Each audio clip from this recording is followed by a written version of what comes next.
some Revelator songs that I'm like, man, we got to bring those back. But we've done so many songs and albums.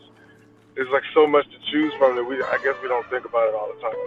We need to get you a really good slide player in Nashville, and you guys need to cover a Derek Trucks song. You know, he told me Susan wrote the song, which he was proud of. He said that with great pride, you know, the way you say nice things about your family. From the first note with Tedeschi Trucks, they just blow you away. Yes, we will. I wouldn't argue with anyone that says that could be my favorite song on I Am the Moon. He, signs my ticket, and I look over at Susan. I say, Susan, would you sign it too? And she goes, oh, heck yeah. Kevin calls me and was like, hey, man, what are you doing? I was like, nothing. He was like, Derek wants to record some tuba stuff. I said, when do you want to do it? And he was like, let's do it Wednesday. It was Midnight Harlem. And it caught our attention, man. And we started diving deep, and we're like, okay, we got to see these guys.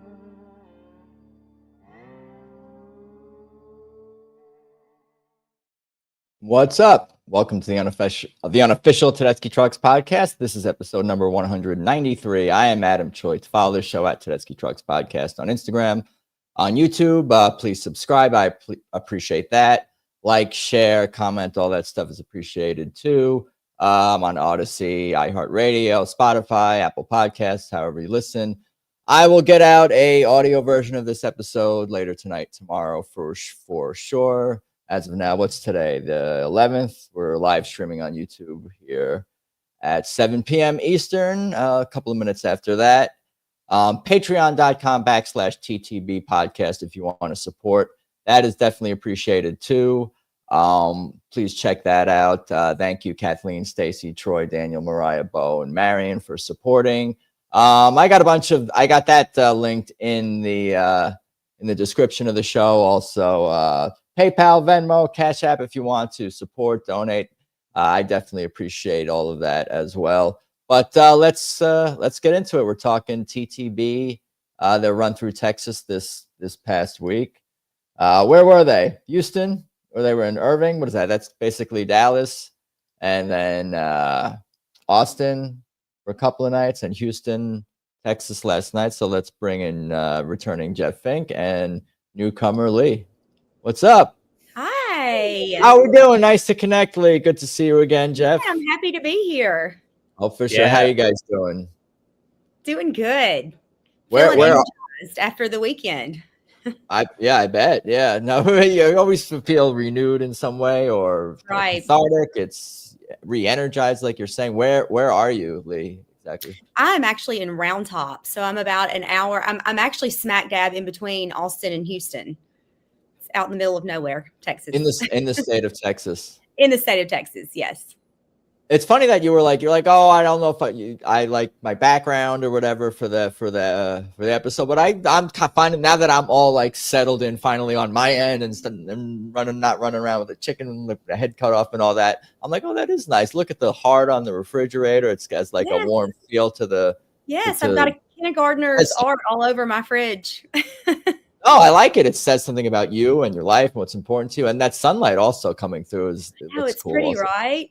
Yeah, you're in the perfect spot. Beautiful day. It's been a beautiful weekend. For sure. Glad to hear that. Where are you, Jeff? You're back at home? I'm in Austin at home. Yeah. You're originally from Houston, though. Did I make that up in my head? If you did, you were right. But I grew up in Houston. Yeah, I think you told me that. I'm sure. Yeah, for sure. And then that was like a first time. I was gonna say that's like a first time Jeff on podcast stream question or whatever. Yeah, for sure. I've been here for 22 years though, so I've been in Austin for a while. Right, like near downtown, just east of downtown, like 7-8 minutes from downtown. I've been to Round Top. The wildflowers, it's like wildflower season out there. Wildflowers and antiques. That's what we're about. That's awesome. Sounds nice. Sounds peaceful. Sounds country. Sounds. I mean, is there? I mean, is there like a music venue or a place where you see music in town? What is there? Is there? Oh yeah, we actually have. It's a world-renowned music institute called Festival Hill, and every summer it trains classical musicians from all over the world. And so it's not so much it's smaller Texas artists mainly that play there, but it's a beautiful venue. And so if I do get to see music in town, I go there. But I'm gonna hop, skip, and jump from Austin, and Houston too. So I go see shows frequently in both cities. So What is it's like how far in each direction? A couple hours in each direction? I am door to door from the Waterloo Amphitheater. It was an hour and 15 minutes for me. And then to the Cynthia Woods Pavilion, I believe that's what it's called, right? That's where they were. That's about an hour and 30. So I'm nice, I mean, it's right in the middle. Oh, for sure. Jeff, did you have thoughts of going to Houston last night? Because you obviously get to a lot of shows, but you can't get to all of them, obviously. No. Yeah, I had a friend's wedding, so that took precedence. So it made it easier. Yeah, took the decision out of your hands in some regard. Yeah. And we got 2 nights in Austin this time, so Right. I'm pretty happy with that. Yeah, and it's nice. Like I drove this time because I picked up a couple people, but I can ride my bike there to where the venue is. It's like 12-minute bike ride. That is my favorite venue out of all the Moody's. I do love the theater. I'm not crazy about the center, but Waterloo is great. That is a great venue. They did an awesome job with it. They did. It's great. Yeah, I love it there too. It's my favorite outdoor venue for sure. Yeah. Nice. We can get into, I guess, the set list for Irving. We can check it out and okay. Yeah, we can do it. Look at some clips. Live vicariously. Yeah. No, I appreciate. I'm going to pull up ttbase.net for anyone who doesn't know about that site. Should definitely check that out. Here, let's see if this. There we go. Sweet. I can pull this one away here. Yeah. So what do we got here? We got May 6th, the Pavilion, Toyota Music Factory, Irving, Texas. That's basically Dallas, right? That's right. Like their Dallas area show. Here, my dear, fallen part of me, Bell Bottom Blues. Why does love gotta be so sad? Anyhow, it's so heavy. Let me get by. It ain't fair. Got my mojo working, just won't burn. I walk on Gilded Splinters. Midnight in Harlem. Made up mine. An encore of Soul Sweet Song. Space Captain. Derek broke a string on Why Does Love Gotta Be So Sad? New arrangement on Let Me Get By. Yeah, I mean, we're just barely getting into TTB's first show after Miramar. Yeah, so or I guess official first fall in. Is it, I think, first Hear My Dear of the year, and felt like every song basically, right? Maybe that was the lightning delay. Huh? Yeah, it's a great, and I mean, I guess Buddy opened for them at that show too.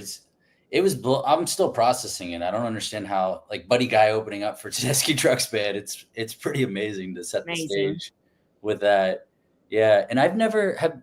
Leigh, have you been to the Pavilion at Toyota Music? I've been to a few shows in Dallas area, but it's been a long time. Okay, it's been a long time. I believe that one's outside. I want to say I saw Mayor there one time, but the name might have changed.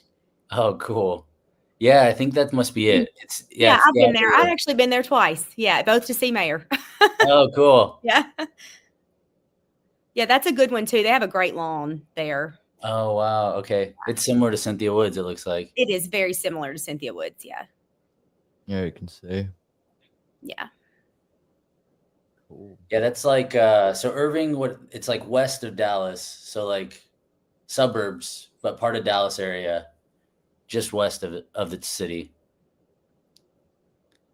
Yeah, this was looks like every show there's something special, there's something unique about the show. That's what I was talking about last. Even if it's like an off the beaten path, especially for hardcore fans like us, even if it's like an off the beaten path show, or where maybe there aren't a lot of other hardcore fans there, but that gives you a unique experience itself.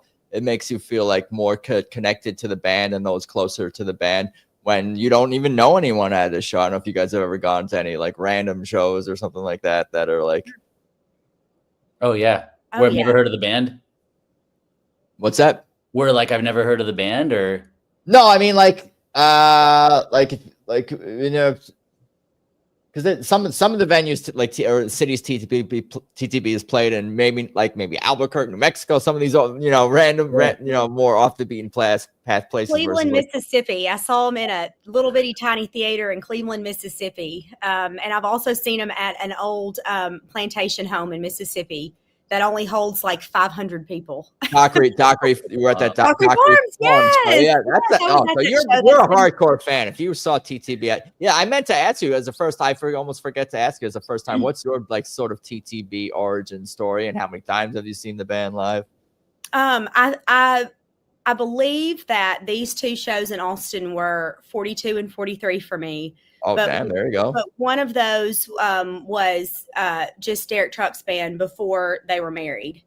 But no, I grew up in a household full of, my mother taught guitar lessons in our kitchen. And so I've always been around, guitars and music. And my neighbor, who's one of my dearest guy friends, he was obsessed with Derek Trucks from a very early age. And he introduced me to Derek, and I'd already been listening to Susan. I was probably 13 when I first started listening to Susan because I loved Bonnie Raitt. I'm somewhat of an old soul.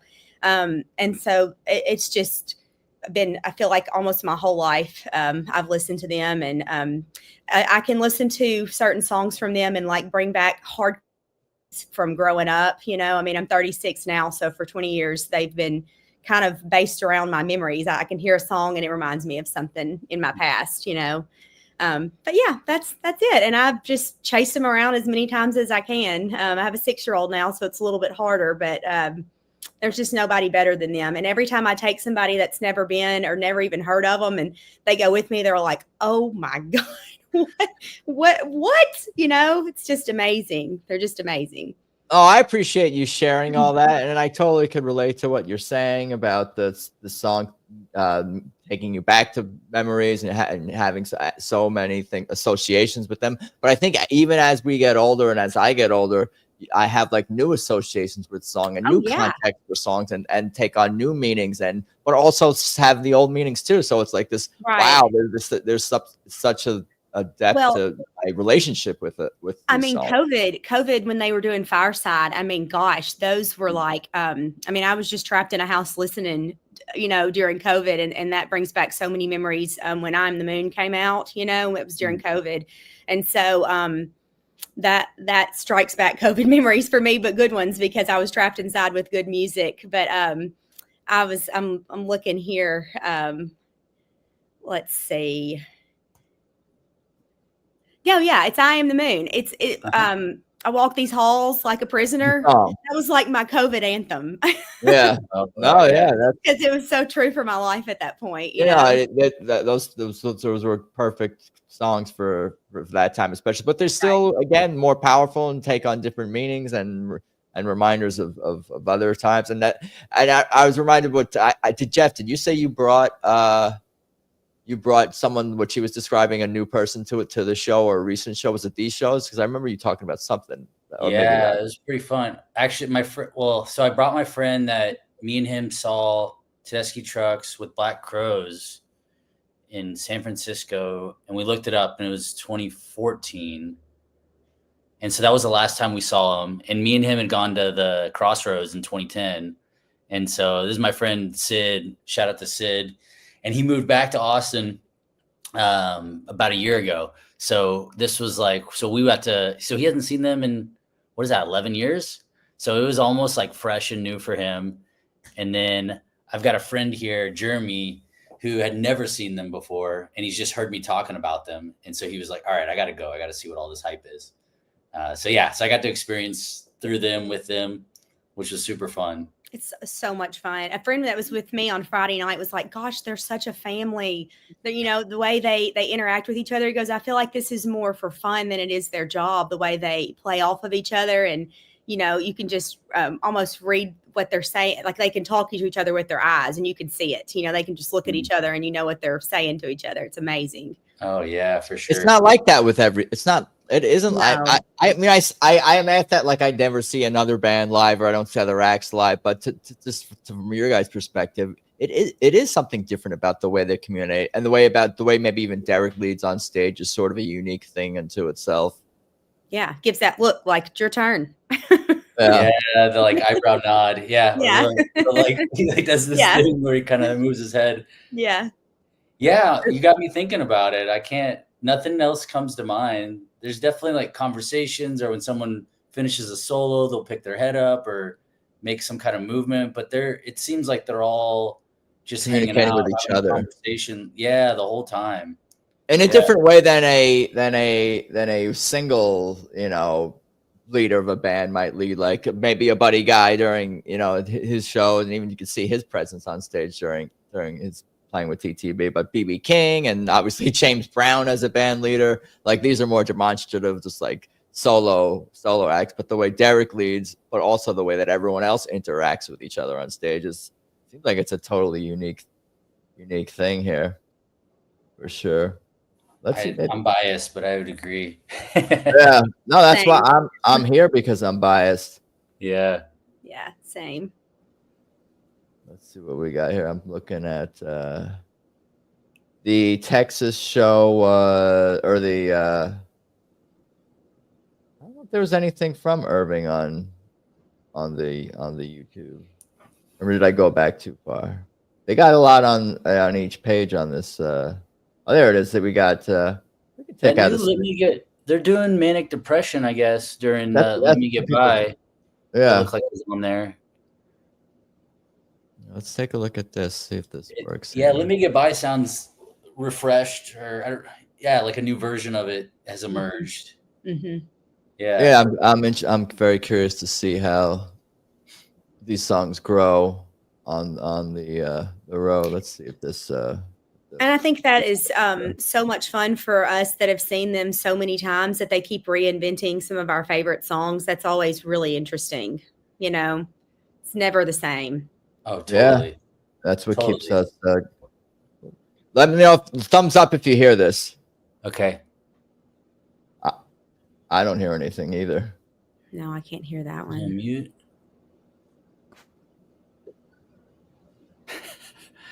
I can see it. Yeah, we can see it.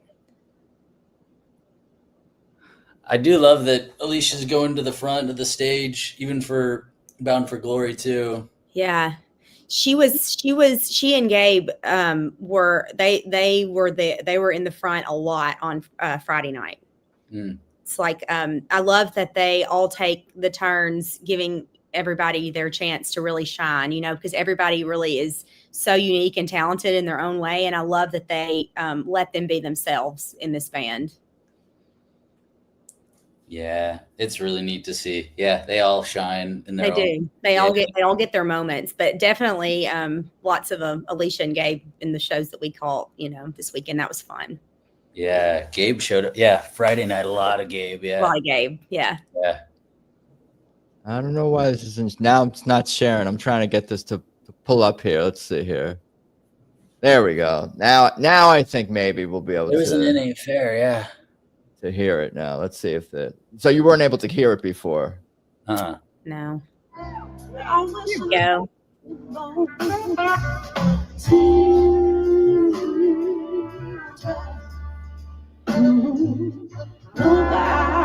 Nobody could.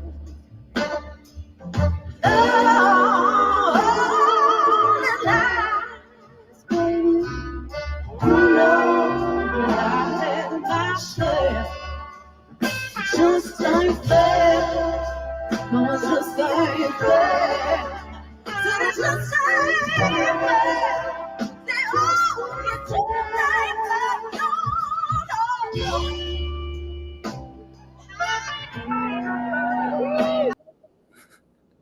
So good. She's so good. Am I frozen here? You are frozen, but it's got a thumbs up, which is pretty awesome. Am I back yet? Still not back yet? Almost back. I can hear you. You hear me, but you don't see me. Right. Ain't that something? Ain't that something? Ain't that there something? We go. That's my other camera. There we go. There you go. Yep. So always something. No, but that was cool that you guys were able to hear that. Yeah, Alicia, she can sing. She's good. She's good at the singing. And I guess it's been a couple of years now, but she came out with her own album, and that was a beautiful album as well. don't know if you guys have heard it or not. You can get it on iTunes. It's awesome. I'm gonna have to look it up. Yeah, look it up. She's got her own. Yeah. I dove into some of the samples on some of it's on YouTube too. Yeah, for sure. Yeah, I love how they're all bring their own unique elements and songwritings and styles, and you get exposed to different kinds of music and their influences, things like that. So much. That's why this band could do. It's like that what's that Australian guy, the guy from New Zealand I forget. Ulf. Yeah, Ulf was like, this band encapsulates all the music I've loved in my entire life. Yeah. And because there's just a sheer quantity of members, so you have to think about all their favorite music and what they bring to the table, and even past members, like the gospel-y influences. I think about what Kofi brought to the band on songs like "Bound for Glory" and even "Midnight in Harlem." The organ part is quintessential. Is Kofi for sure.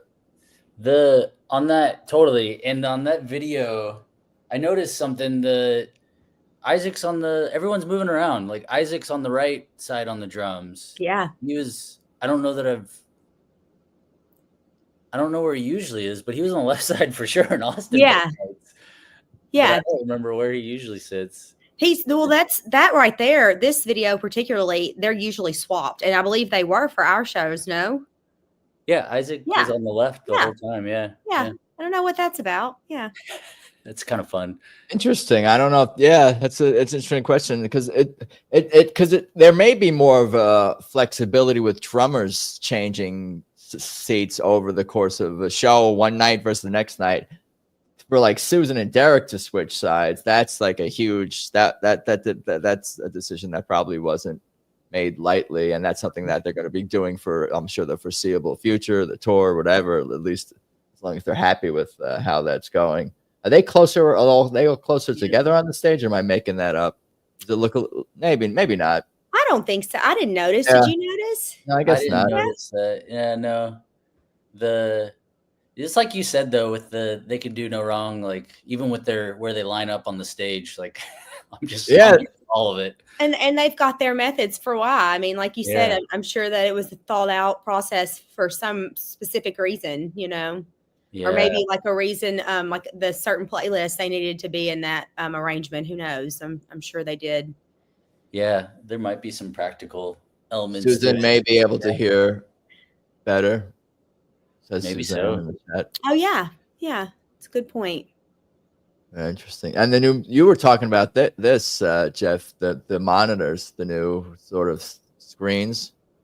Oh yeah, the screens are awesome, and they've got video. It feels similar to some of the Brothers and Allman Brothers stuff, but is it video of like the live show, the entire show, like in real time? Graphics. They're doing like when they play Made Up Mind had like the album cover, like with the buffalo and they had like visuals going on with the album.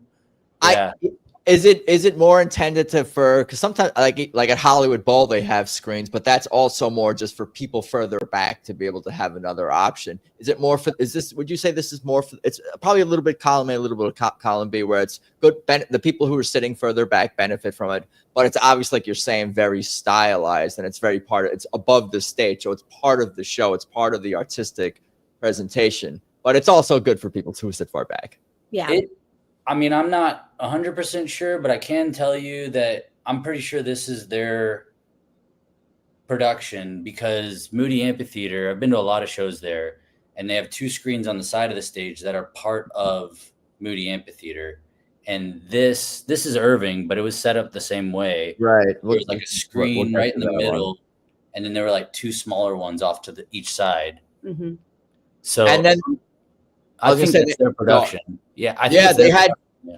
There's someone I did see someone complain in one of the Facebook groups about a camera person standing, a camera operator. Yeah. Standing. But like I guess maybe that's the trade-off. They have their own production people, or they're working with some team that they hired to film in real time. And now I imagine this is being recorded somewhere. Like Well, and I think Cynthia Woods too is it's really a large venue, and the lawn. The shows that I've been back on that lawn, you are way far back there, and so those camera people probably really take their job seriously, or you don't know what's going on in the way back. You can hear it well, but you can't see it. So that's probably why the camera people were obstructing views. Yeah, I don't know. There's got to be a balance to that. Like, oh, can you stand there for a few minutes? Can I move there? I'm saying, like, between the venue, the people filming, and the fans, there's got to be like we talk about the standing versus sitting things. Most things can be resolved through like some kind of conversations without tempers flaring and foul language being used and animosity being built up to the point where it's a distraction from why we're all there in the first place, is just to have fun and enjoy the show. I guess. Yeah. I know. The sitters standers thing it's a thing. Yeah. I usually, if somebody doesn't want me to stand, then I usually just get up and walk to the back of that section. It's just, I never get into that with people. Yeah. It finds you sometimes though.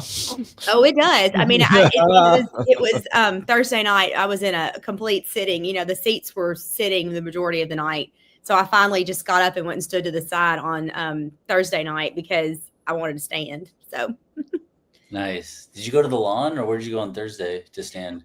Thursday, well, they let me stand in the back of the section, so I was kind of by like the sound tent. Oh yeah. Yeah, I was standing right there. I was in 104, so I just walked to the back of that section. There was a group of people standing there. I just stood there. That's a great spot to be at. It was a great spot. Yeah, there's really not a bad view in that place. The lawn is a great view too. I was on the lawn Friday with a group of friends, and it was just fine. Dude, look at this. I said click here for more view, and look what it pulls up the whole thing from the whole. These guys, these are amazing. Whoa. Look at these. We need to know who these people are. Jake and Seth, I think, from PTBase.net. And Zach connected me with them as well. They got the whole original picture, the set list here. Wow. My and then the videos linked below. And the poster. Oh man, this is Look at these guys. Now I never saw that poster. I never saw that poster. I didn't see the posters either. Yeah, I went and bought some merch, but I did not see that. That is an awesome poster. I would love to have one of those. I wonder. I'll look online. I'll look on their site. Yeah, it's pretty sweet. Like an 18-wheeler with the horses. Mm-hmm. That's very Texas. And the moon in the back. I love that. That's the whole 2025 tour. That's cool. It's got those retro stripes.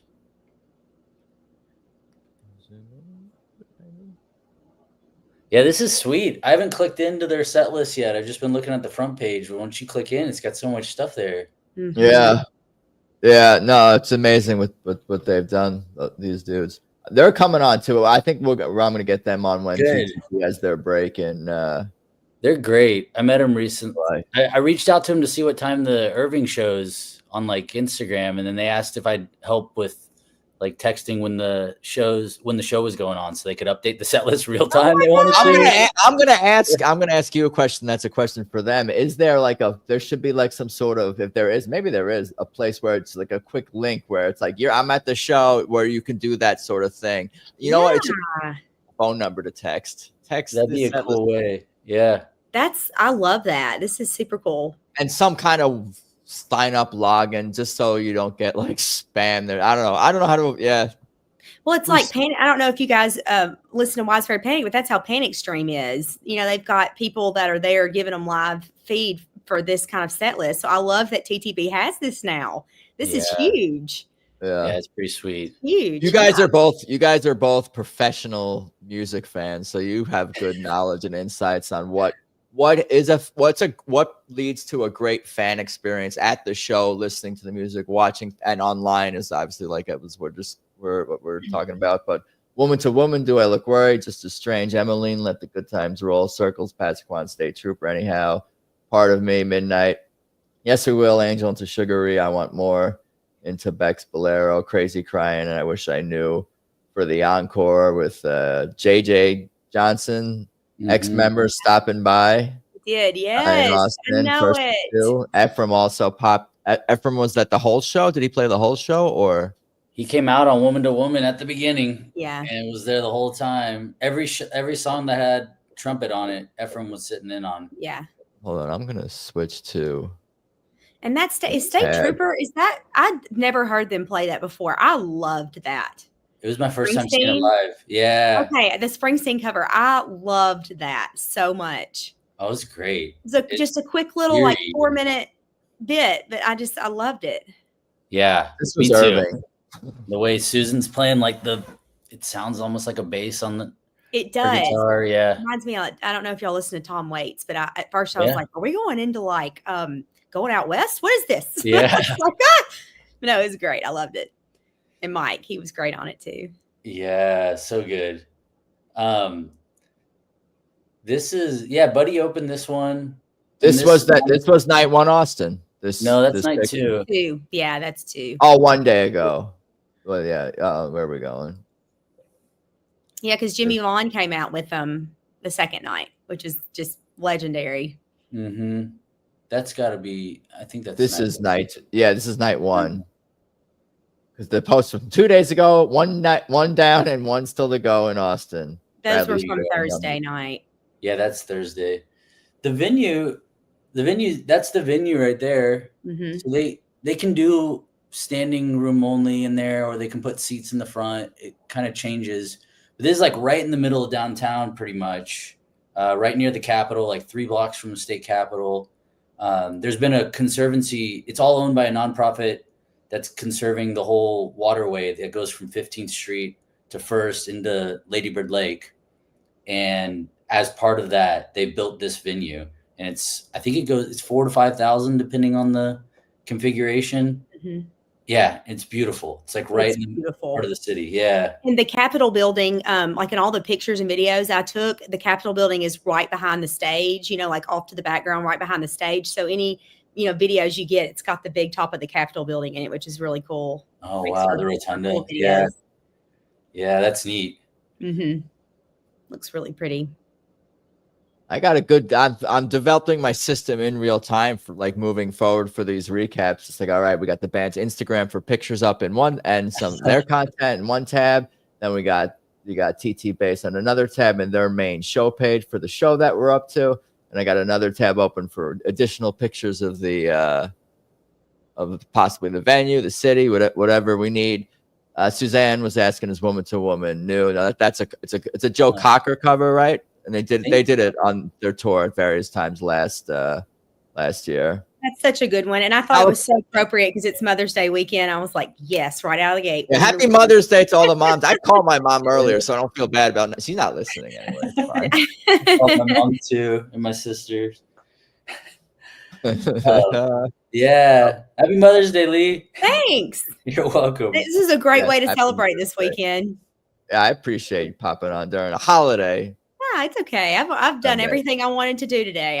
This is another part of it. So I'm so happy. So is Derek in this picture, and I think that as it makes me, we're happy that he's enjoying himself. But I think on a deeper level, maybe even not subconsciously, unconsciously for me, it's like when you see Derek happy like this, it's like, oh, he probably enjoys being a part of this band and what he's doing with this band. I don't get the opposite vibe from this photo at all. So that means more music is coming. Like that's the thought. This band is like, at least from his point of view, he likes this band. I think he would probably have preferred that the original line that everybody stays together forever and works out. But, and for whatever reason, like life happens and they got to evolve and adjust and grow and change. And they do that too in the same way. But they maintain their sound. And you can tell they keep their relationships just like JJ. I mean, they just let people come on back in, and it just truly is a family. You totally sense that they're just such good friends, I think on a deeper level, it also they don't tell you how to live. They show you with their actions, even by how they treat others, and the fact that they're able to still have JJ come back and Tim come back and have an evolving situation with Ephraim, and they're able to handle that with total grace and have new musicians collaborate with each other, and not just collaborate like the music. They're the best. they're the best band. That's what I was posted in one of the Facebook groups after the their first set at Sunset and Soul, I'm like, oh, they're still the best. Because we hadn't heard TTB live music in a long time for sure. Yeah. Well, it was a long time. Yeah. So all we heard was the closest thing was some of the Allman Brothers and special guest appearances, tribute shows and things like that. But we didn't hear the all 12 on stage together. But it's like, oh, they're still the best. But you can kind of hear. I think we all can kind of hear we're curious where things are going to go, like the Let Me Get Bys and the songs that they're growing. And you said manic depression was making it. We'll see where things go. Here's the. I like this tab thing, by the way. You're almost 200 episodes in, dude. I love it. You got the tab thing down. Yeah, it takes. Yeah, we're all trying to up our games in 2020, whatever year it is. Yeah. Circles. That's a hard song for me to sit. I was sitting for that, and that was a hard one for me to sit down in. What song? Yeah. That is my favorite. Yeah. Circles into Pasquan, or is it Pascan or Pasquan? How do you guys say it? Pasquan. Okay. That is like top for me, that combination. And sometimes they play them together, sometimes they do them individually, but when they go into that, it's like something takes over me. You go on a journey, like your life. Go on a journey. Your life is before your eyes every time you listen to Pasquan. Yeah, it's just like I go out into space. It's so good. Oh, it's so good. Those are like just the top for me. In the same way the Allman Brothers compositions move you and take you on journeys that are not meandering, they're narratives that you're being led on. I feel like Pasquan is our generation's mountain jam. Right. The first time I heard that song, I'm like, oh my God, they've reinvented us a mountain jam. It's very similar, but it's also so Derek. And I'm just so glad to have that. I was gonna say I won't be mad if on the new album they don't have a Pasquan song or an instrumental composition. But there's definitely a part of me that's hoping for that, because I don't those songs take a special place in my day, in my life, and the Mountain Jams and the Liz Reeds and the Pasquans and even like Instrumental Illness. Like, there's so many good. It's different than I don't know. It's more like what did that? He was Dickie Betts is a redneck Beethoven or whatever. Like, there was something very special about and those are the roots of TTB and Derek. Like, those are part of the roots. So I love those songs. Yeah. Whether I'm writing or cleaning my house or just going on a spiritual journey in my mind, like it's these songs hit different than other music. Yeah, the guy that was sitting next to me, as soon as they dropped in to Pasquan, the guy timed it next to me. I thought that was so funny. And as soon I didn't know he was doing that, but as soon as he was over, he clocked it. He said it was over 14 minutes this time. I guess after I haven't timed any. I've seen a handful of Pasquans live, or I've listened, or I haven't. I'm like, oh, that felt it. I don't know, because I'm so sent to that other world. I'm like, I have no idea if that was 14 minutes or 20. Hey, me neither. I would have had no idea. I just thought it was hysterical that he was timing it next to me. He wanted to know, Sometimes if they tend to do an extended version or a jam on a song, and then they do a shorter version of something, okay, I can kind of tell that was a shorter version. But something like Pasquan, where you're going on an adventure, it's like you can definitely lose track. One can definitely lose track of how long the song. And what does that say? It's so engaging. Like, so engaging. People who are not. We always get a drums in there. The drums were so good. Totally. Oh man. So did they do a shrimp and grits interlude at the show, or Suzanne is just mentioning another instrumental TTB? They could have. I didn't notice. I don't think so, because Circles they did like the album, like they went in from Circles into Pasquan. Yeah, sure. Yeah.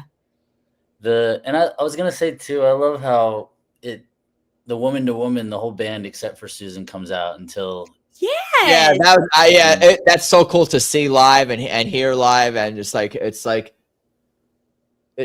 great way to introduce Susan.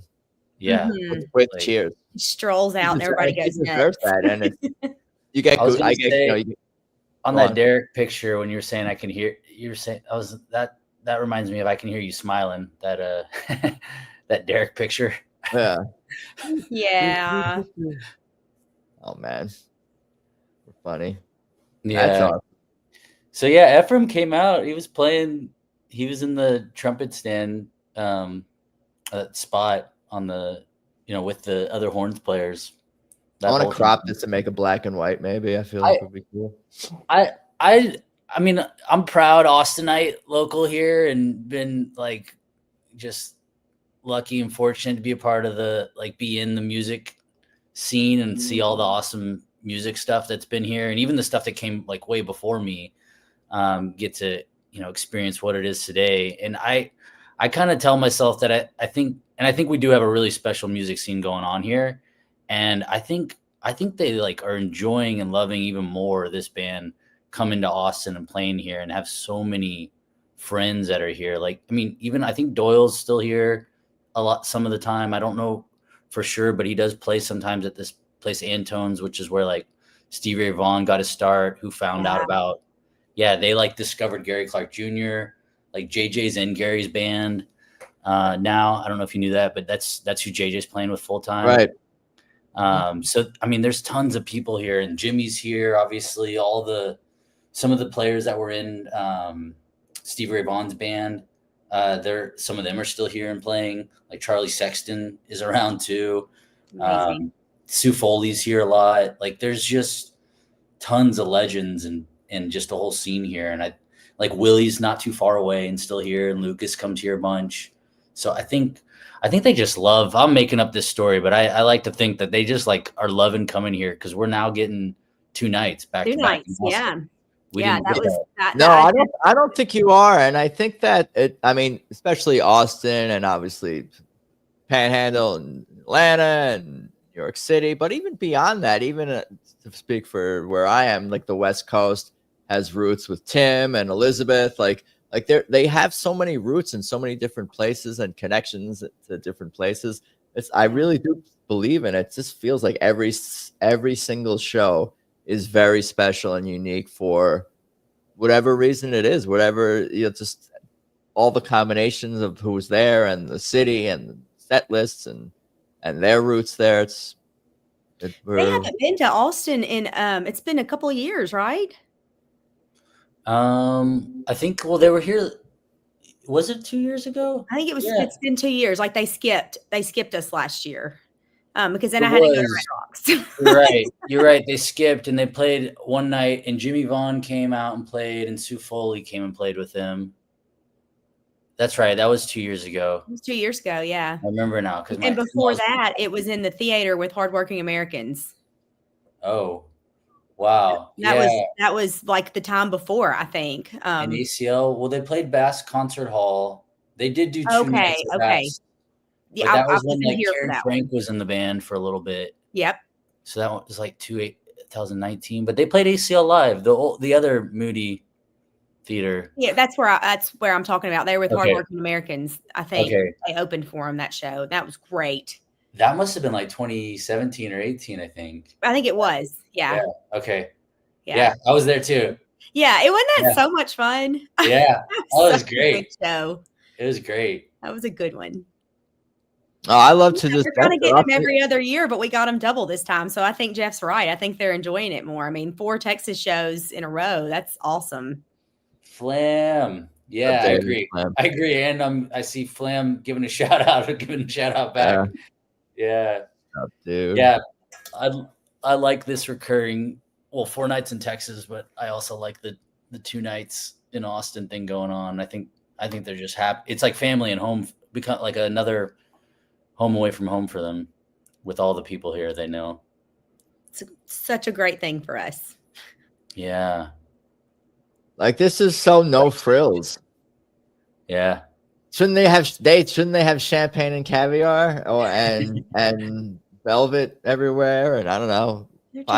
They're so normal. I mean, they're just so normal.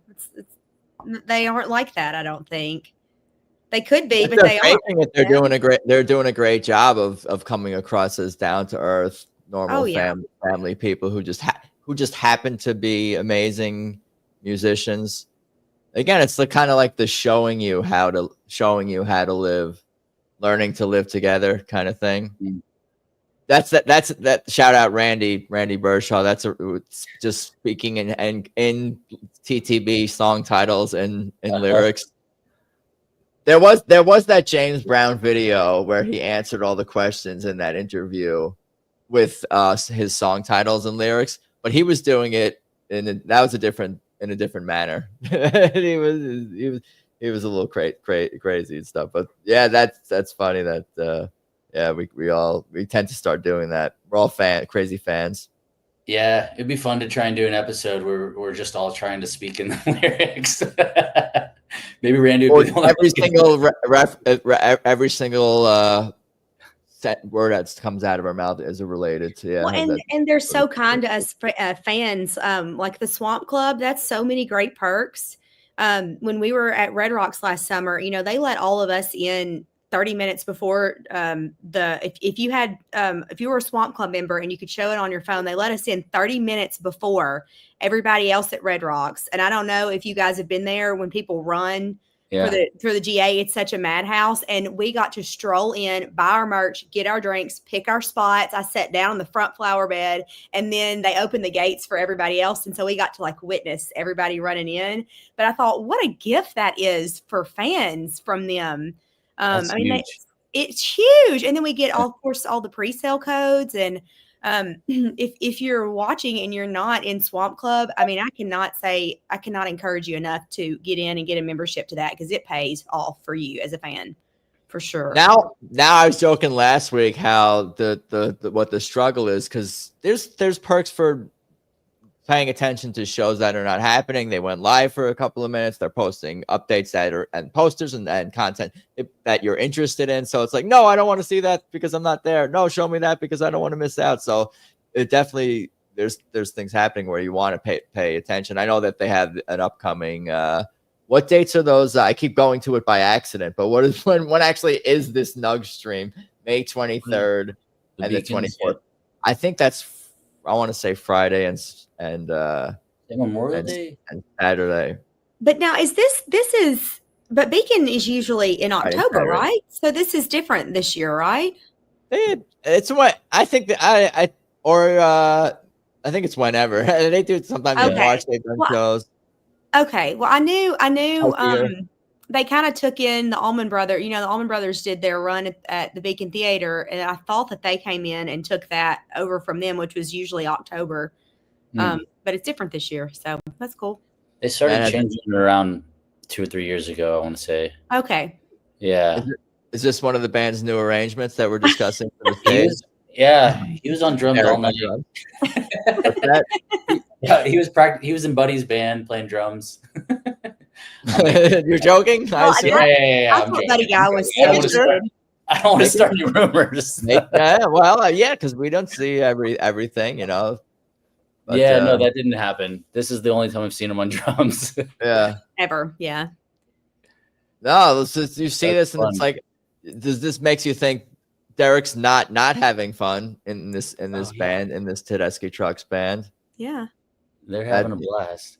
I think that's important, because that's what sustains you. If you enjoy what you're doing, you'll be able to continue doing it. I think there's something to that. The process, the daily grind. Totally, and I think it comes through their music too. It's like a transfer. I didn't even notice you could see the reflection of Brandon here on the other side of Falcon here. Oh yeah. This is kind of an incredible photo. It is. It really tells a story, I think. I don't look at the photos closely or the posters closely until I'm doing the recaps, and then in real time, my brain is like, "Oh man, this is really, it tells a story." There's a lot, Oh, that's so fun! Yeah, I mean, this too in a lot of ways.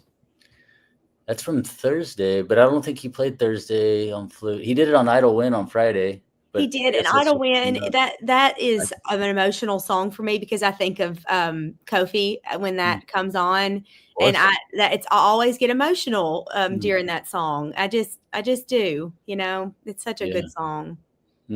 We could go to. I could pull up the list for night 2 as well. That's not a bad idea. I could just pull up the tab to all I guess the only other note was JJ coming out. Speaking of like fun and happy and joy, like it seemed to emanate from the stage when JJ came out to play a song. That I think it was "I Wish I Knew How." That was in the encore. Yeah. Yeah, he came out and played, and it looked like a whole joy fest was going on stage. Mm-hmm. Yeah. Yeah, it was great. Okay, Grace note to night 1.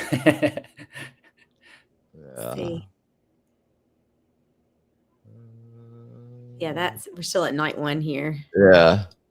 Yeah. What night 2?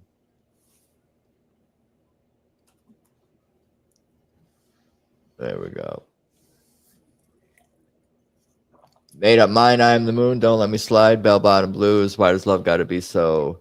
Yeah, 3 Derek and the Dominoes. Boom, boom, boom. Yeah, Get What You Deserve, Looking for Answers, Let Me Get By, Playing With My Emotions, Ain't That Something, 1999. This is also Jimmy Vaughn, Idle Wind, Just Won't Burn, Bound for Glory, and New Song Moon and Space Captain for encore. This is also the this is the night where during Buddy Guy's set. So on the first night, Buddy Guy's set, he like brings his son out and like almost like a passing of the torch thing. Mm-hmm. And then this night, I guess someone came over to him, and so I couldn't tell if it was part of the act or if he didn't know. But someone came over to him and whispered something, and he goes, "Oh, Jimmy's here," and then he like invited Jimmy out, and then he was like, "Oh, I guess everyone's coming." And then Susan and Derek came out with Jimmy. Came. Yeah. Yeah. And there was maybe 10 minutes left, and they took a minute to get the sound figured out, but he's like, "Let's wait. We can go over time for this." This is worth it. Yeah. He was like, "This has to be right." Totally. I really, really enjoyed him. I really enjoyed Buddy Guy's band. And just, he's a character now. Yeah. Oh my goodness gracious. Yeah, he's a legend. When you get older, you say interesting things because you don't really care as much. I know. He was just letting it fly. Yeah, totally. I saw, what was the jam that? It was the Grits and Grocery that like eggs and something, Grits and Grocery, something like that. Yeah. I did not know the name of the song. I did try to find it before I came on here, and I could not find it. I think it's from that. Yeah, I think it's from his recent album that he did a few years ago. Okay. That's the one Susan and Derek and Jimmy came out on. Yeah. I mean, yeah. And yeah, it was awesome. They're clearly having tons of fun. And he like went on this riff I don't know, he's got this thing where he's like, it's not, I mean, he's talking about women, and he like he has a whole little shtick the whole time where he's like, I didn't write these lyrics, and kind of like has fun with the whole thing. And then he was just kind of like singing those to Susan and just like flirting with her pretty much. And they were just having a blast. He turned around and apologized once. I saw a video somewhere. Yeah. And they were just having a blast, like going back and forth. She came over and sang with him, and she was riffing, and the song like has some lyrics like, I want to get close to you. And she was just like singing back too, like, I want to get close to you too. Like during this right here. Yeah. Yes. Yeah, that's it. Something about Siamese twin. We could be Siamese twins. And then he turned around to Derek and he said, I'm sorry. Yeah. Derek looked like he was laughing though. Oh yeah. Yeah. It does remind me a little bit, I mean, of BB King and their relationship, and Susan's relationship with BB King, and even saying at the Hollywood Bowl show that you know, I could see why you married him, kind of thing. That energy. Yes. The old man passing the torch down and flirting with Susan. It's a funny dynamic, you know. Yeah, it was... from Bonnie too. Bonnie, she's a little. They're all a bunch of little flirts. Funny. Yeah. They all have fun. It's a fun thing. Mama DD Radio on the Mixler MixLR app was nice enough to stream audio of the show. Oh, sweet. So I was able to hear pretty much all of the show, which was excellent one time. But Oh, this is the 8th. Let's get back to the That's 8th. eighth. I want to keep the 8th open. And I mean, that whole set on the 8th was rocking. And Mhm. and then they come out with Buddy before this, and Derek like Buddy like always leaves the stage, I guess. So the end of the Buddy set was Derek soloing, like as like because he drops his guitar. They like do an announcement about like Grammy Award winning Buddy guy, but it's like he leaves the band.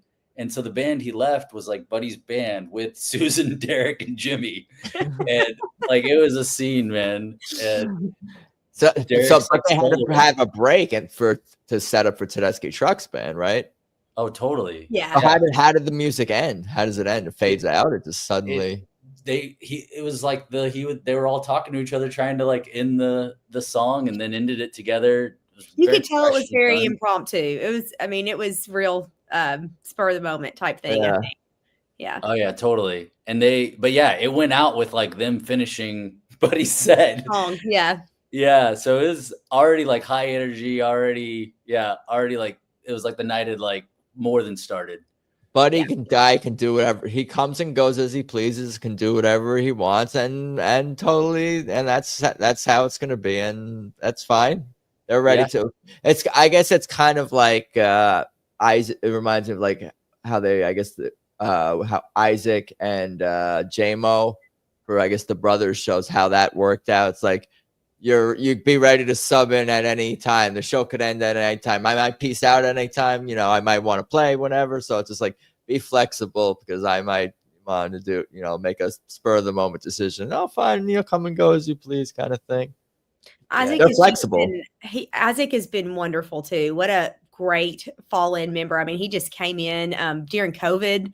I think his first show, well, I know it was, his first show was at the Fireside Red Rock show that year, and they just kind of threw him in, and he is just great. I really, really like him.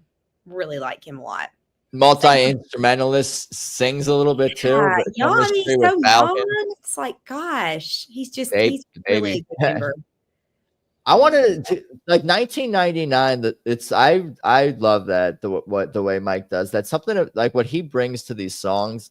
It's its own living, breathing creature when he takes the lead on a song in a way that it's so like atmospheric. Even Emmeline, we didn't mention it in the previous show, but just these two songs just have such a certain quality and life unto themselves and whatnot. And they build totally as well. The world, and it's like this eerie, beautiful kind of scene they set with it. Yeah. There's a certain mystery even that builds intrigue as you dive deeper into the song, and it hooks you in. So it's cool to see that they're continuing with that, because we don't know. How do we know? Oh, maybe 1999. That was just a 2024 thing, and we're never going to hear that again. And Mike's going to do something new because they're and that's totally fine too. But cool to see it. I think Mike just keeps getting better and better every time I see him live. He just I don't know how he does it, but he just keeps getting better.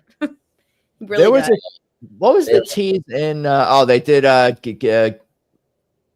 Didn't they do "Give Me Back My Wig" with Get What You Deserve? Get What You Deserve. Get What You Deserve. Yeah. The I Am the Moon. So added in the notes. No, it's okay. Added. No, definitely added in the notes. It might have been on the main page or something. I saw it in someone's notes. Oh, there it is. It's here.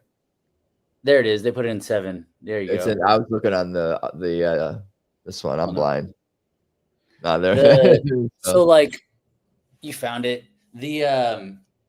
So they come out with Made Up Mind, and then I Am the Moon, and at the end of I Am the Moon, you could hear like a noise, and the whole Derek had already blown I don't know technically like what happens, but he blew the whole head of the amp, and they had to switch the head out.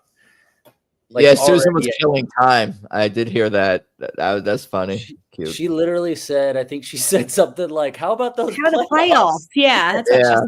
How about those playoffs? Yeah, having fun. Yeah, just being Susan. Yeah. Oh, Gabe great. should step in. Maybe Gabe could jump in and they could do a thing because he's great with with banter with the crowd, and then they could do that. What I'm saying is, I want to hear a podcast. They should just do it. No, it's okay.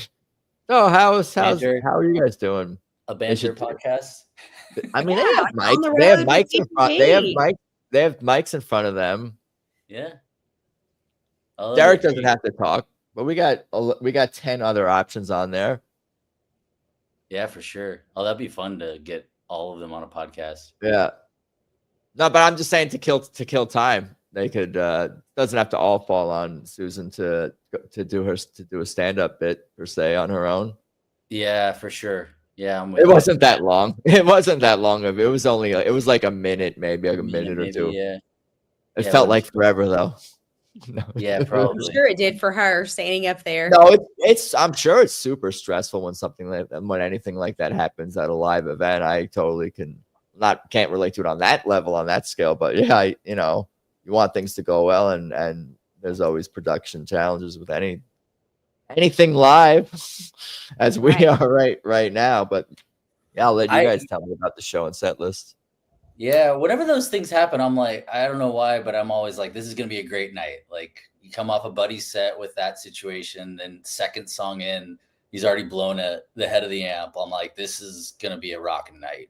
Yeah, they take everything in stride. The lights went out when Life is Crazy at the Beacon. Yeah, that was super great and graceful the way they handle it. And then it's part of this. Everything becomes part of the story of the night, which is always an amazing story. Yeah, 100%. And then the night journey. This night too. The first night was raining most of the night. It was a light rain, but it was definitely part of the experience. 3 hours. Yeah.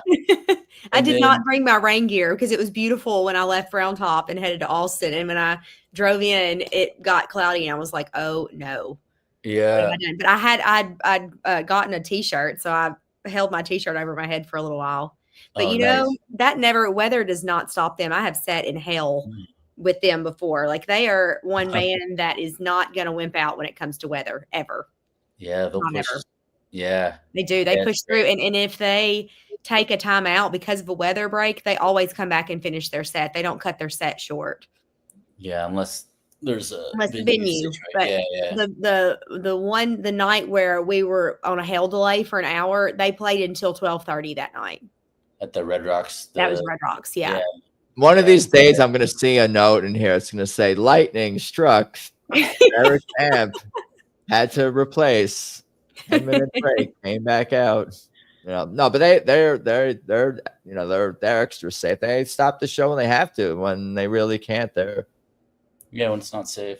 Yeah, I mean, sure, but they're also going to come back after that and make sure you get your tickets worth. It's, you know what I mean? Like, they don't have to do that. They could have cut their set list, cut a little bit here and there, and they just don't do that. They come in and they give you everything they have every time. They want because it might be somebody's first show, So I love that about them. They're so loyal to their fans. They're very professional and they take care of their own health. I think for the most part and for the best of their abilities and whatnot, because you don't always see that. Of course, in the history of music and rock, and Derek has talked about the long chronicle struggles with substances and adjusting to regular family life, or the Allman Brothers and a lot of these, rock gods who came before TTB. So I think, TTB and Derek and Susan are very conscious of that and trying to balance that, being a rock star, but also being normal people and whatnot. Yeah. Too. So, and parents, they're parents. Yeah. Family. It's a family atmosphere. Yeah. For sure. They do it right. I was gonna say on the set too. I think they did it in Irving. They're starting to do this the Bell Bottom Blues, and then they do Why Does Love Got to Be So Sad. They're doing those. It's like a little back-to-back couple. Yeah. Yeah. We got that. Yeah, we got that too. Yeah. Yeah. I like that. I like how they that's also it's a story within a story of the set. It's like this is the Allman Brothers part of the set. This is the Derek and Domino's part of the set. This is the Passaquan part of the set that eats up and a chunk of time, and then there's I'm a little surprised they didn't do any Allman Brothers this Texas run, right? None. Oh, well, they did that. I know they just did MSG. Yeah, I know, but they always usually seem to sneak in one. I feel like somewhere. So I was a little surprised. I think they're maybe saving it for the Beacon. Probably so. I can understand that, but I was also surprised. I felt like maybe there would be like a Willie Nelson song come up at some point or something. I just was thinking like, I wonder what they're going to play these 2 nights in Austin. So anyway, I wonder also maybe because it's their first show or two back, and some moving parts. And they're also have their 2 new songs that they've been playing a couple of times. So it's like between those things, it's like maybe we're not going to do the obscure cover of the so and so song. Yeah, I get it.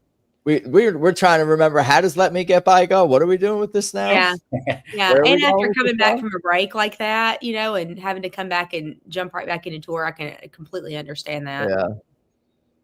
But they're like, oh, let's do 1999. That's a groove. That's always a vibe, and let's do that one. Playing with My Emotions, and then not that they're mailing. They never mail anything. And this was, they're in mid-season form. I got mid-season form vibes for sure, but also part of me is like, oh, I can see where some seeds are being planted for where later something might go for later. Yeah. This was a great show. This one ranked at one of my favorites. I mean, I always feel like they would get better every single time, and this one definitely. I mean, I've been to a handful of the Beacons. I've been to some Red Rocks, and this the Austin shows are just starting to get better and better. Yeah, Friday night, you're saying was your favorite? Yeah, Friday night blew me away. Yeah, I was in another world. Yeah. Friday night just blew me away. The whole set, and that. Like I said, again, I want to hear this again. The Bell Bottom and the White is Lie. It's a great back to back. Yeah, it is. It's great how they're doing that. And then that "Let Me Get By" has this new manic depression. Yeah, I like that. There's a question mark after this song. There's a distinction. Do I look worried? No question mark. I'm telling you, you know the answer to the question. Why does love got to be so sad? That's something many of us are still, people are still trying to answer. Yeah, we're working on it, but it's part of it, huh? Yeah, it's a good one. I'm glad they're doing. We're getting some Dwayne and Oh yeah, didn't he play on Why Does Love Got to Be So Sad? I think so. Yeah, Dwayne Allman. Did he? Oh yeah. Oh yes. Whew, I don't remember. I can Google it. Bell Bottom is Dwayne Derrick. Yeah, Bound for Glory. It was epic. Yeah. Well, okay. So on this, something cool happened. All right. So we got 1999, and that was with Jimmy Vaughn. Idle Wind comes in. Kevy's on flute. We had drum solo in that, and then good. Yeah. There was a Sahib Terry bandy like tease in the middle of it for a little bit, and then so Just Won't Burn in the first verse. I was on the 10th row, probably on the right side. I don't know if you saw this, Leigh, or heard it, but all of a sudden there's like this couple in the front row. Yes, right in the front. Yes, and the guy had proposed. They proposed, and they were like making out, and Susan and Derek are like getting closer. Everyone's kind of cheering over there, and it's like in the middle of a verse, so it's not like tied to right after a solo or something, so it's kind of awkward timing, but you could hear them cheering, and then they start getting closer, and then Susan incorporated a riff like, look at these lovers over here at some point in the song, and then congratulated them after the song finished, after Just Won't Burn. So that was a cool little note. I actually forgot about that until you just said that. Yeah, that was super cool. It was really neat. It was really neat. He decided to propose there, and then, it was a whole little scene. Yeah, it was cool. Yeah, and then they gave him a shout out. That was cool. So we got that. Yeah, we got that, Adam, with the Just Won't Burn. So shout out to the newly engaged couple. Yeah, congratulations. Yeah, there's are couples out there. I haven't had any on the show that did meet at shows or that met at TTB shows, or their first date was a TTB show and they got married. There's a handful of couples that meet the description. There was a girl I was standing with on Thursday, and they were from Lubbock, and he just told her he was taking her to Austin for the weekend, and he had proposed as soon as they got there, and he said, "Don't Google it, but we're going to a show tonight, and I'm not going to tell you what it is." And so I was standing there with her, and I had on just like it was like a 21 Tedeschi Trucks like tour shirt, and she looked at my shirt and she goes, "Are we here to see Tedeschi Trucks?" And I said, "Yeah." She goes, "Oh, no way. I didn't know. I thought we were here for Chris Stapleton." It was so funny. And she was like, "Oh my gosh, I'm fixing to see him. I've never seen him before." She was like, you could tell she was shook, but it was another freshly engaged couple, and he had surprised her and brought her there and said, "Don't Google it. Just you'll see when they get on stage." Oh, that's so sweet. Props to her for not Googling it. That would have been the first thing I did. Yeah, right. I'm not good with surprises either. Yeah. Wikipedia says Dwayne Allman played on all tracks except I Looked Away, Bell Bottom Blues, and Keep on Growing. He played on Why Does Love Gotta Be So Sad with Eric Clapton, though. So you get a little bit of Allman Brothers in that one. Yeah, that's true. Nice resource in there. Yeah. That's cool. I didn't know that. Assuming that's correct. But I knew he played obviously on a chunk of that. You can hear the slide guitar, of course. But solid, amazing set list for sure. Great early days for them. That second night was rocking, and then we got at the end of it. Well, so that Moon, and we got those two new songs, the Crazy Crying and that Moon song, and something I'm trying to figure it out, but it reminds me of like Sign of the Times kind of album, some of the stuff, like just that vibe, or Signs High Times, and then for Crazy Crying or for Moon? For Crazy Crying. Both. I'm trying to remember which one. I think it might have been Crazy Crying, and both of them kind of. And there's this is 2022 when Susan, I think, at Beacon covered Sign of the Times at the end of the whole 7-night run, the Harry Styles song. Right. She covered it. And the way she sang it, something, I couldn't figure it out. And I finally figured it out today. Like something reminded me of that from, it's either Moon or Crazy Crying. I got to figure it out. But something reminds me of the way she sang that. So I don't know if Signs, I don't know what it is, but Signs High Times and then Sign of the Times, it all started reminding me of those things. Yeah. I thought Crazy Crying has a 2015 to 2018 TTB vibe. I've kind of talked about that, but I'm not sure about Moon. Maybe Moon. Some songs just sound like a soundtrack. Like I can picture like a movie, and like I can hear. I don't know. It conjures up certain things. I think some people said it kind of sounds kind of like a Stonesy kind of maybe rhythm to it a little bit, which is cool. Obviously, I love that. But yeah, I think I'm down with these songs. Again, like I've talked about how like these are they're familiar already. These songs are familiar in some ways. I feel like I've already been listening to Moon and Crazy Crying. Oh, that came out like a year ago, right? Shame, they played Shame for so long before they put it on an album. Right. I feel it's kind of like that. It's like, how do we, besides, I guess, YouTube videos, how do we, like, when are we going to get those songs on a track where I can have it on my iPod all the time? You know what I mean? When is that going to happen? I felt like that was Shame for so long. Well, there's enough with the fan recordings on YouTube where I was happy just to have it. I know. I'm just ready to have it on a real album. So I get it. Yeah. Soon enough, I'm sure. I'm sure. Yeah. Yeah. The space. So Emmanuel played this whole show on trumpet. He came back this night, and then Ephraim came back out on Space Captain and did like a solo at the end. And so it was all four horns were up there Mm-hmm. for that. Heavy Yeah. love that. Blasted. He did the back and forth with Elizabeth. Incredible. Yeah, that's going to be the thing for Space Captain with Elizabeth and Derek. That's not going anywhere anytime soon. I just don't see that happening. It's too. People will be mad. Yeah, totally. Yeah, I called it that night.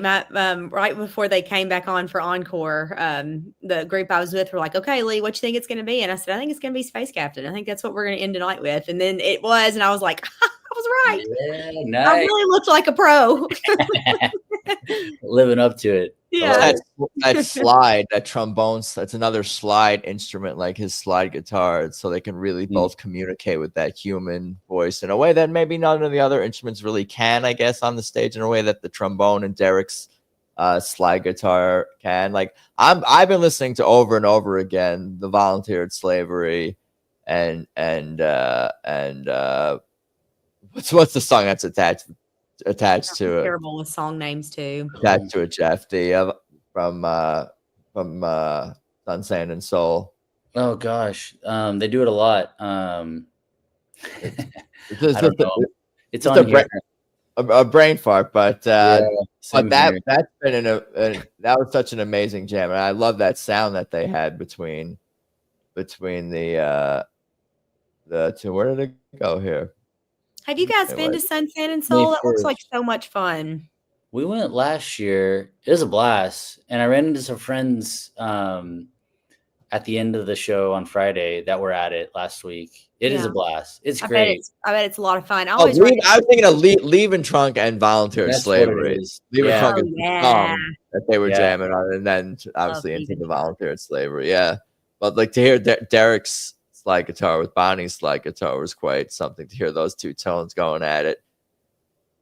Because I don't know, because it's not at all overkill or repetitive, in a way, because it's two slide guitars. It's two voices communicating and two voices singing to each other in the same way that Derek's slide guitar sings with Elizabeth's trombone.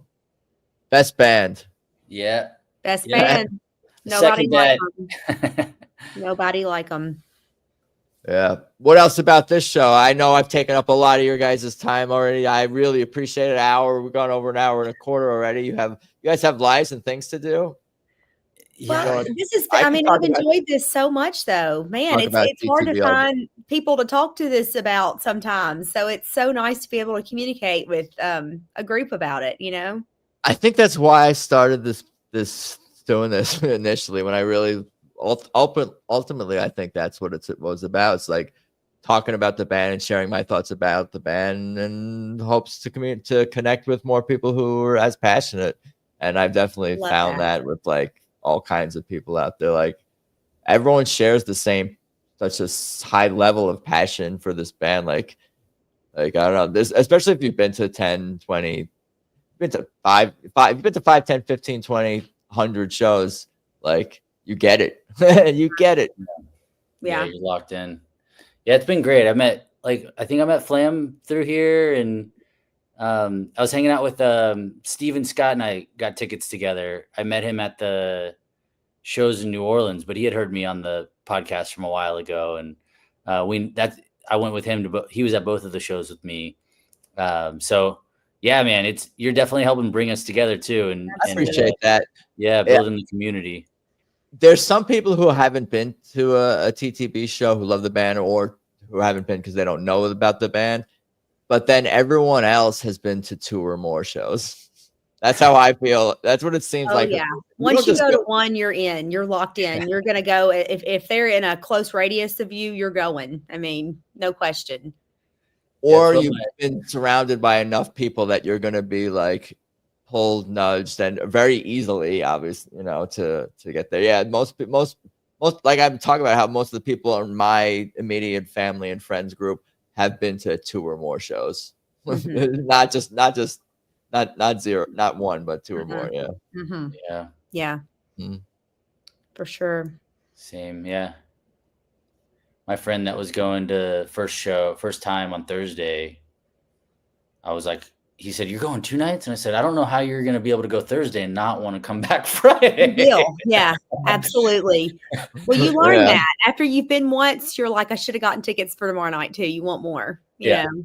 Totally. I talk about that my 2014 Vegas regret. They had 3 shows at the Brooklyn Bowl at the link attached to Caesar's Palace or whatever, and I went to the middle show of 3, and it was inexpensive and general admission. We were right up in the very front, perched up on the stage, basically out, leaning against the front, and it was super cool.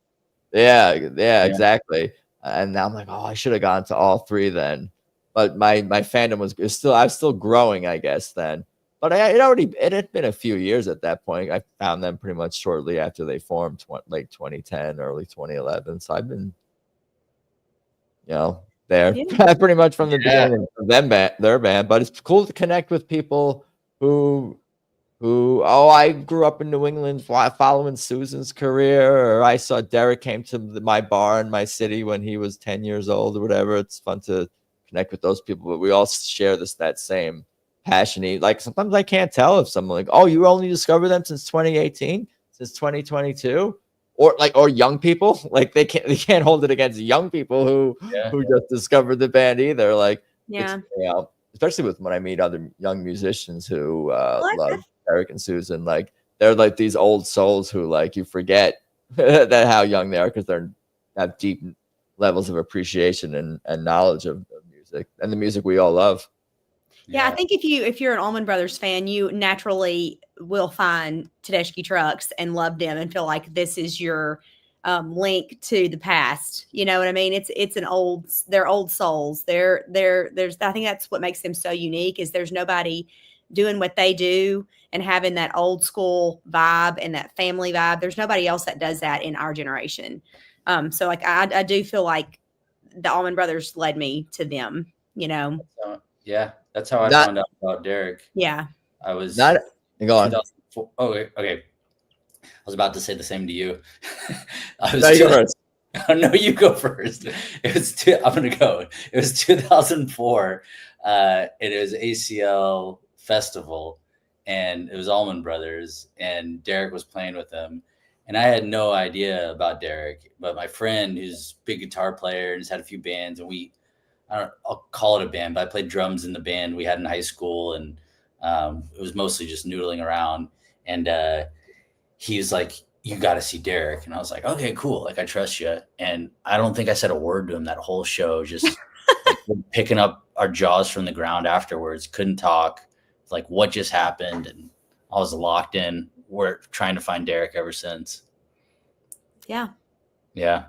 That's kind of how it was for me the first time seeing them, then going on YouTube and just it hasn't really stopped. Hasn't stopped since essentially. And they're just getting started, so it's good that we're. Actually, it always does feel like that. It feels like that, and it feels like that for me for what I'm doing. Also, to be honest with you, like it always and.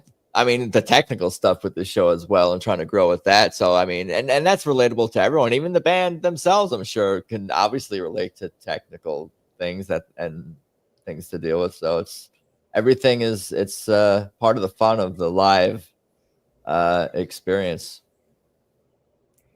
Yeah, 100%. Yeah, it's always going to be there. It's like, yeah. That's right.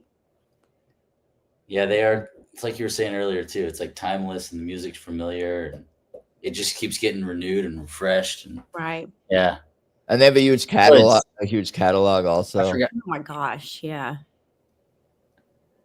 Absolutely. This show, and then they pulled up the Keep On Growing and the Key to the Highway back to back in here. Gilded is just like I said, I'm always chasing that one around.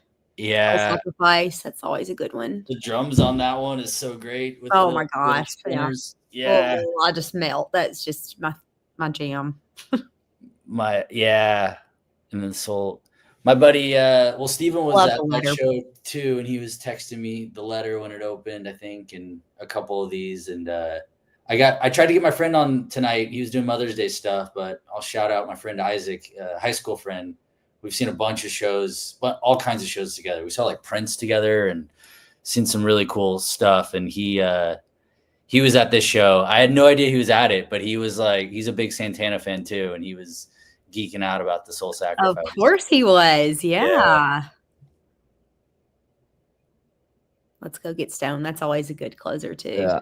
I don't know if this is confirmed, but I'm sure it's probably right. I would think so. I think I'm sure. Yeah, I'm sure it is. Yeah. I'll post any corrections I could comment in the comment section or in the description. Set list FM entry. Okay, so they went to I think that's the site that I've been getting mine on. Yeah, the TT based on that. I think did they post any pictures today? This is nothing from. They didn't post anything from Houston yet. I texted my friend Isaac to see how the show was after he told me they opened with Letter, and he said, "Jesus, dude, their best level." Their best what level? They're like best next level. Yeah, best next level. That's the first. There's the first song. Yeah. Yeah, that was probably. Well, Jeff, next run, I'm coming for you. I always fly solo. It'll be nice to have somebody there I can hang out with. So I'll pick you up next time. Oh, I love it. Yeah, let's do it. Okay. I rotate around between solo and I got lucky with the Austin shows. Everyone showed up. Yeah. It'll be fun. This is a heavy part of the set list here with It's So Heavy and It's Soul Sweet Song. Those are emotionally charged songs. Kofi and It's So Heavy is obviously a ballad. But then you got to balance it out with like more of a rocker, Midnight or Made Up Mind and Keep On Growing, and then Key to the Highway again, or keep making the appearance. That's a great set. This is a great Mike's on that, right? Did this really happen? 3-song encore? I'm not sure. I think so, because I got a text too that the show ended early after Soul Sacrifice, and then so I'm guessing that meant they had time to do 3 songs for encore. Oh yeah, okay. Yeah. Oh, maybe that's cool. Yeah, so I think that is right. Yeah, because it does look like there's not as many in the actual set list as there was the 2 nights before. So maybe you're right. Maybe that's why they added a third to the encore. Yeah, we had 16. I think it was 16, 17 on ours too. Yeah. Yeah. About 2 hours. It was like 8:30, pretty much. We only got 2 in the encore, so they did more in the actual set. Yeah. Yeah. This is great. Midnight. Yeah, this is a good set list right here too. Yeah, that was a great show. Opening with the Letter. Good for Houston. Good for Houston. Yeah, they got a great show. And not me, completely sad I didn't drive over there last night, but Yeah, there'll be more. I know there will be. Yeah, there will be. This is a cool venue too, Adam. It's a good one it's been around for a long time. Yeah, it's kind of the first major outdoor venue in the Houston area. They make that. I actually last year my little boy loves Imagine Dragons, and so I took him, and I was nervous about taking him by myself, and I couldn't believe how safe they may have made that venue. From when you park to when you walk up, there's a complete lit trail, and there's volunteers all down that trail making sure people get back and forth with no trouble. Oh, wow. It was incredible. I was so impressed with like the security level there. I felt awesome. Incredibly safe. Yeah. Yeah, I remember going back before the whole mall was built. There's like a whole mall around it, but I was going there in high school for shows. That's what I've heard. I didn't realize it was around that long. My friends that were with me Friday night, I was telling them they were going to be there, and they're like, that venue has been there forever. Yeah, it was the only thing out there for a little while, and it was all like greenery around it. It was It was a little frightening because you'd get lost trying to walk to the car for a little bit. Right. I know that's why they've lit those trails now and put volunteers down them. So they just like almost walk you to your car, essentially. I mean, it's really nice. Oh, that's fantastic. It's awesome.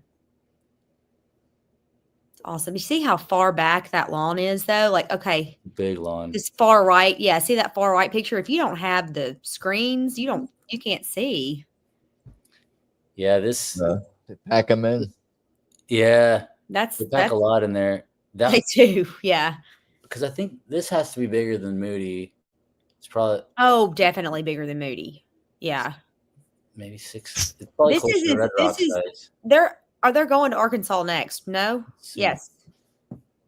The 12th tomorrow. They're going to be in Arkansas tomorrow, and I think it's tomorrow. But that is going to be a huge amphitheater in Rogers too. Rogers, Arkansas. I've been to that theater. I mean that amphitheater so many times, and that's a huge venue. Yeah, that one. I've never been to that one, so I'm looking it up. I don't know if you can pull it up, Adam, but the Cynthia Woods is 16,000. It says. That's a big one. That's a lot of people out there. It's Woodstock. Yeah, it's not 60, 16. 16. Yeah. I want to go. Speaking of that venue, Willie Nelson's having that tour with Billy Strings and his son. Outlaw Music Festival, maybe. Something like that. Anyway, that's coming there in July. I think that would be a heck of a show. It's Cynthia Woods. Billy and Friends. It's at Cynthia Woods. Yeah. Oh, cool. So yeah, that'll be a fun one. Something to think about this summer. Yeah. Yeah. Yeah. I don't know if I'll make. Are you going? You guys going to either? You guys going to the Beacon? Their shows? No. I'm not. No, I don't have any more lined up this summer. They're kind of getting farther away from us this summer. So, I mean, it would be Red Rocks if I went to any of them. But I'd usually do Red Rocks every other summer. I'm going to this one, Greek Theater. Going to the Greek? Oh, sweet. Yeah. Yeah, and this is 70. I'm going to this show, Phoenix. This is 70-30. I'm going 70, 75, 25. And this one, I'll say 25, 75 the other way. How about that? That's awesome. I might have to get out to a few of these here. They got an Albuquerque show. These are like the off the beaten path shows where I'll run into, who knows where I'll run into, or I may not know anyone, but versus going that's going to be awesome. The New Mexico show. That sounds fun. Yeah, what day? I'm not sure what day of the week that is. Wait, are they going to the Gorge? Are they playing the Gorge in Quincy? Yeah, I guess they are. Wow. Whoa. Wow. Who's opening for them in the Greek? At the Greek? Do you know, Adam? I'm not sure. Does it say here? Who's on that part of the tour? I don't know because it's different every leg. Steve Winwood. Here you go. Special guests and very special guests. Yeah. Yeah. What? Okay, I'm going to say you though. Were looking for no. For what were you looking for? Which show? Gorge. Your show for Gorge first. Check Gorge first. Well, the Greek is, I think, Rise of Now. I think it says 2 sets. Oh wow! But maybe I saw an update to that, or maybe I imagined that. I'm not totally sure. But the Gorge was Quincy is Whiskey Myers.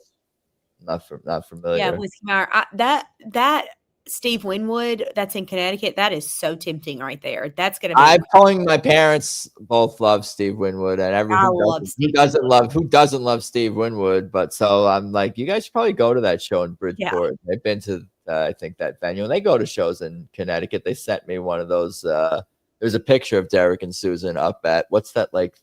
That one of those small theaters in Connecticut. I forget which one that they play at. I think it was the one where they did like the theater members only show or whatever. Like, but one of those places is cool. Like, you gotta get to Connecticut if you can get to any of those. Yeah, to see Steve Winwood again. That's like you're seeing a buddy guy. Yeah, getting a legend and super talented, multi-instrumentalist, the voice, iconic songwriting, everything. Like what can't Steve Winwood do? He could be legend. He's like his own Tedeschi Trucks band. He is. He's so good. Yeah. He's fantastic. That is very tempting. I'm going to keep that in mind. I saw him at one of the Crossroads. Yeah. At so neat. Ruoff. What's is that a typo or am I dumb? No, I think Ruoff's the name of the venue. I don't know. Name of the venue. Yeah. I'm going completely random in August, and I'm going to catch the Oasis reunion. There's only 3 shows in the U.S., and I'm going to go see them at in Chicago is it Wrigley Field? No, whatever the big Wrigley baseball Field. field is there. Anyway, Yeah, I hope they're they, the Manchester Cubs. Probably Wrigley Field. okay, I hope they Yeah. make it. It's a great place to see it. I saw Pearl Jam there last cool. summer? Yeah, it's a great spot to see a show. Yeah. The Noblesville, great. I'm Indiana. really She was excited. talking. Yeah, she was talking about the Noblesville, Indiana show. Is Ruoff? And in the chat is Ruoff. That's a Whiskey Meyer show. But the other one, the Detroit one, that's a mule show, Government Mule, the one later in the year. Oh. At Detroit, Michigan, September 10th. A lot to look forward to. Yeah. Yeah, it's exciting. Yeah. Well, if I get a wild hair and get into any of these, I'll let you know. Yeah, for sure. Definitely. Going to see Mule, she says in the chat. Mule's so Excitement. good. They just came to the theater last year. Did you go to that, Jeff? I did not go. It was on like a Thursday night in I want to say that was in November or December.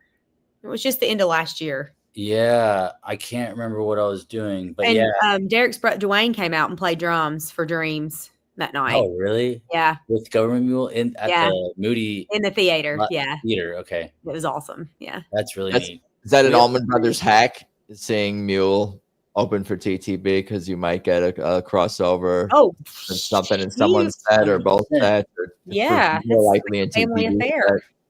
set. Yeah. Yeah. 100%. Yeah. That's a super. cool way to catch. Yeah, because you're gonna get a sit-in. Almond hack. Oh Yeah, almond hack. Almond hack. Yeah. Life hack. You get it all. You get government. I mean, that's again, we keep coming back to that. You get so much out of like being a Tedeschi Trucks Band fan. It's not. You're not just a fan of their original studio song. You know, they're not just a fan of their originals. You're a fan of. I mean, but even their originals have those roots in them. So it's like you're getting everything. Even you get their roots, even when they're not necessarily doing a cover of something from their roots. Mm. Sold out too. That Detroit show. This lady knows her stuff. Shout out to She's been on. She's a great fan. I appreciate you, Suzanne. Shout out. Yeah. No, we're all nutty. Yeah, we are. This is why this is so great, Adam, is because we can all come here and talk about this. It's amazing. Thank you so much. Yeah. Yeah, no, I appreciate the time. It's been we're an hour and 30. We could talk about them all day. Anything else we should cover? You guys want to mention or discuss or think I should pull up There was only other thing that was on my mind. I don't know if they played late night. 2 years ago, Susan and Derek showed up at Continental Club in Austin, and then pretty much the whole rest of the band showed up at a place called Sea Boys, which is like the sister venue of Continental Club. So I don't know if anyone saw or heard of anyone going out late night this year, but they had a day off Wednesday and Thursday, Friday, and then I saw they were at this barbecue place that's like an hour outside of Austin before they went to Houston. But I don't know if they played venues or if anyone heard of any late nights that went on. You would think Austin would be is a town that's where that would happen. I didn't see anyone posting any of the groups or in the Swamp Family app. Maybe people are slacking. Get on that. A couple. I mean, other than there's some people posting saying the show or pictures and some whatever saying it was an amazing night or very positive review. Yeah, positive reviews. But I haven't seen any like. I saw Derek jamming out and about. Yeah. No, me neither. I haven't heard of anything. Hebby was most likely to be. No, they all love playing, and we were talking about how they're all supportive of each other, even if they're not playing. If they can, they go out to support each other's gigs and watch each other play. They're fans too of music, and it's fun to be a fan too. I'm sure for them to like. Well, have you guys seen the videos of Susan? The videos of Susan at MSG in the audience rocking out. Oh, have you seen the videos of her? Yeah. It's just like what you were saying. They're fans of each other for sure. Yeah, when she's watching Derek and the brothers. Yeah. Yeah. Just, Yeah, it's real sweet. And it's fun to see how the guests interact with Tedeschi Trucks Band and Derek and Susan when they play with them on the stage. I always talk week after week talking about how like we follow the band closely, but some of these musicians may not watch every move and listen to everything that the band puts out on whatever that we get on YouTube. So it's like I feel like other professional musicians are almost caught off guard in an amazing way in terms of how in visceral in real life in front of you, how amazing Derek and Susan are and the level of talent that they're getting, getting able to experience. Yeah, how can you not be a fan of each other? Yeah, totally. There's that reminds me, there's that Branzino, well, the Whose Hat Is It? Anyway, that side project that it's JJ, Tim, and Falcon and Kebby. They're playing in Austin at this place called the 04 Center. Leigh, if you want to come in for it, it's June, what's the date of that? Do you know? June 7th. It's like this old church that it's nothing like the Ryman, but it's an old church that they converted into a venue. Okay. Yes. That's a yes for me. Let me put that in my phone so I don't forget. So where would I get tickets on that site? 04 Center. Yeah. 04 Center. Okay. Yeah. Branzino, June 7th. Okay, great. It's like they gotta be, yeah. That sounds incredible. I would love that. Okay, I'm gonna. That's it. Yeah. Oh my gosh! This is so the funniest picture. There's so much happening in this picture. There's 2 Falcons. There's 2 JJs. You see that? 2 teams. Yeah. Is there some kind of experimental element of what's going on, just to guess about what we might get out of something like this? Like, I guess I could speak to my experience seeing Tim with his trio, and I don't know if everything was improv, but I think there's going to be exciting just music. It's going to expect it to just spill out of them. Like, that's the vibe I'm going to get. Music is going to spill out of these people, and maybe experimental and improv. I'm not sure. Whose hat is this? Man. With a question mark. There you go. Hey. Like, why does love got to be so sad? We still don't know whose hat it is. We don't know. Yeah. Why does love got to be so sad? Whose hat is this? We'll have to figure that out. I'll try to figure that out by episode 194. Yeah. We're going to work on it. Give it some more time. I have homework to do. Some research. I'll ask AI, why does love got to be so sad? And whose hat is this? Both burning questions. On that note, thank you guys. I appreciate it. I'll do do the little outro thing here in a second. But if you guys want to do that for a minute afterwards, you don't have to immediately hang up or whatever. But thank you, people hanging in the chat, Suzanne, and to the band, the crew, TedeschiTrucksBand.com. Like, subscribe, support, do all the things. Cheers, guys. Thank you so much. Thank you. Thanks for having us, and happy Mother's Day. And man, almost 200, dude. Congrats. Yeah. Thank you. Thank you, guys. Cheers. Peace. Cheers.